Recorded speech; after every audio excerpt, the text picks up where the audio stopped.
Hello everyone, and welcome to the L.T.L. Tutoring Central video series. And this week I'm talking again about fun summer learning, and we're discussing writing.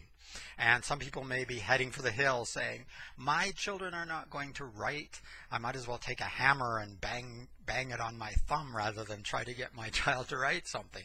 Well, please don't do that. No need to go to extremes. You just have to find the key, and the key is something that your children are interested in. Most children have a particular interest. It might be a game, it might be a sport, it might be a certain hobby, a collectible. It could be anything at all. It could be fashion, it could be movies, anything at all. It doesn't matter what the interest is, and it doesn't need to be something you are interested in. It just needs to be something that they are interested in. And guess what? That gives you the opportunity to learn something new and maybe even find a new interest. So, of course, if they're very young, it might be something that you find tedious, boring, silly.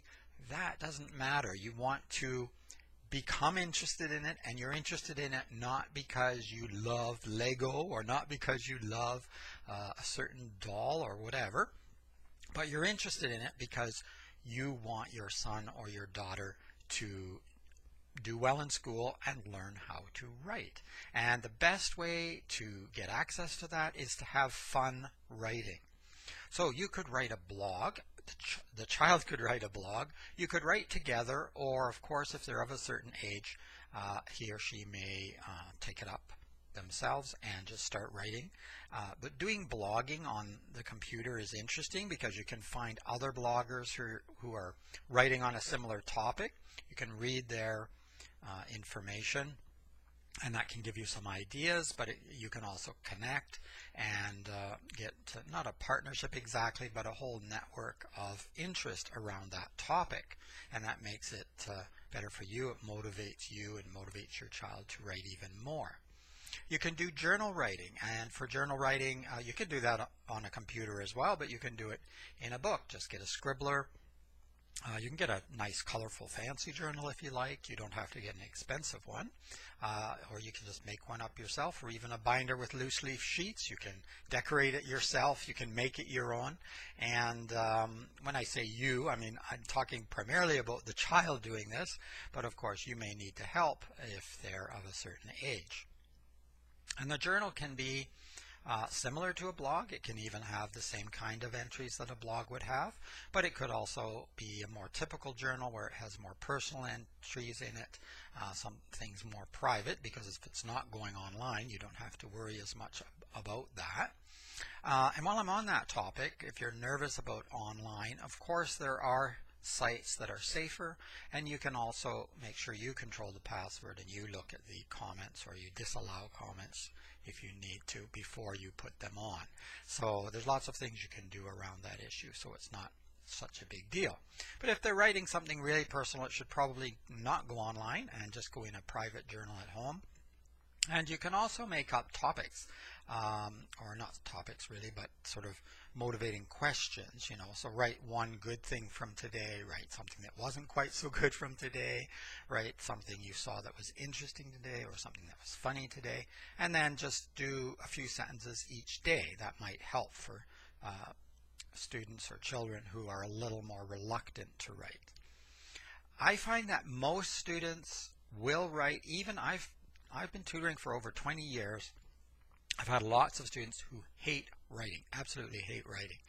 But when they're interested in a particular topic, they will push themselves. They will motivate themselves to write something, and they will ask for help because they do want to get something down on paper or something on the computer that they can say, this is my story.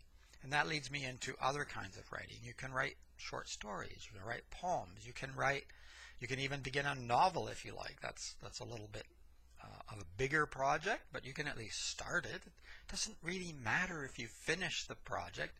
It matters that you're writing, you know, maybe not every day, but almost every day you're adding something to your writing. Now, every week for sure. Because if you go weeks without writing, then of course you're losing that fluidity, you're losing that flow that helps you to keep writing and to improve in your writing as you continue. So you want to be writing every week, probably every couple of days, if not every day, but it doesn't have to be a lot every day, just a little bit each day, and before you know it, it starts to really add up. So you can write all kinds of things. You can even create a cartoon and write text to go along with the cartoon or graphic type novel, but make sure you get some text in there as well so that you're actually practicing the writing. If you're the parent or guardian, you don't need to be pedantic. You don't need to be jumping on every spelling error or every sentence that isn't quite right or paragraphs that don't look right to you. You might correct now and again, or gently just make some suggestions. Maybe when you're reading aloud something that the child has written, read it exactly as it's written, and the child might say, "Wait a minute, that doesn't sound right." You know, he or she will probably hear some of those errors, and then they'll make the correction, or you can help them with the correction. But you want it to be a fun activity. This is fun summer learning, so you want them to enjoy the writing process. And that's the key, and the key is finding something they're very interested in. If it's science fiction, maybe they can write a science fiction story, and they can include all kinds of weird and wonderful characters and do things that they have in their imagination, but it's not going to be real life, and it doesn't have to be realistic, and it doesn't have to be perfect. It's just to get them writing, and that's the important piece, and to have fun with that. And you can have fun with it too. You have to kind of cut loose your own boundaries and your own logic at times and let that go and just have fun with it. If a child, a student, in my case, I'm dealing with students, but if a child writes a sentence and he or she never wrote a sentence that good before, get excited about it. Say, "That's a wonderful job." Maybe they're 10 years old and they should have been writing sentences years ago. That's not important either. What's important is that they're writing it now.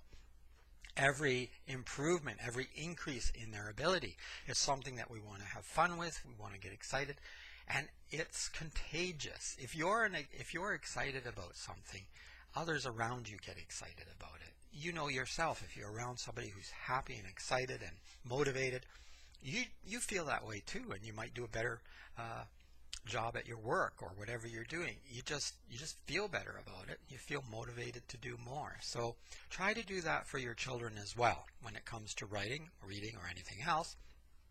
But when they're writing, say, "Wow, that's a really interesting idea."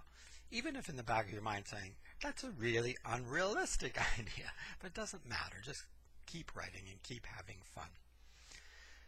Those are just a few tips. Check out the blog.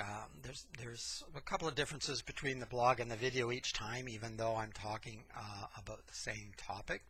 Make sure you're having fun. Make sure that you're doing it as often as possible. I know sometimes you have to push a little. Sometimes it's not going to be exciting and fun every day or every moment, but you have to be the strong one to help your child find that entryway, find that access into reading and writing and math and all of those activities that will help later in life, whether they recognize it or not. It certainly will. So I'm sure that you can find an avenue into writing, because it doesn't have to be something major, it doesn't have to be really long, or it doesn't have to be very complicated, and it doesn't even have to be completely correct. You just need to start. And you can use other, as I say, you can use other blogs, other stories to help get you into that. You can even read a story and say, "Let's write a different ending to this story." Or if it's a story, some stories don't have a satisfying ending. You say, "I'm going to write an ending for this story. It didn't really end. It just stopped all of a sudden. So let's write an ending to this story." If it's something that interests the child, I'm sure they'll have fun with it.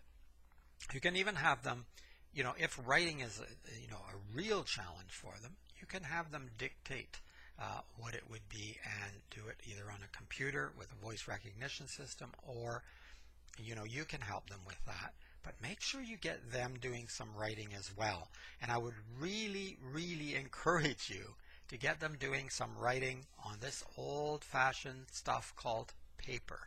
or in a book on paper, because that can really help. We've talked about this before, the connection in the synapses within the brain and the movement of fingers, writing, the word is escaping me at the moment, but the kinesthetic movement. And so that's kind of important too. So you might want to try that. But for today, I'm just talking about writing in general. So if you can do it on the computer, that's fine too. It's Ron from L.T.L. Tutoring Central. It's August already, so summer is flying by. If you need some assistance to improve your reading, your writing, or your math skills, or your child's, of course, get in touch. I've been tutoring for over 20 years and helping students reach their goals, study skills and strategies as well. The website will be below the video if you're watching on YouTube, www.tutoringcentral.com. And check out the blog as well. And you can email me at any time. You could ask a question here, make a comment, subscribe to the channel, and I will be talking to you again. Now that we're back on track after July, I'll be talking to you again next week. Ron from L.T.L. Tutoring Central. Bye-bye for now.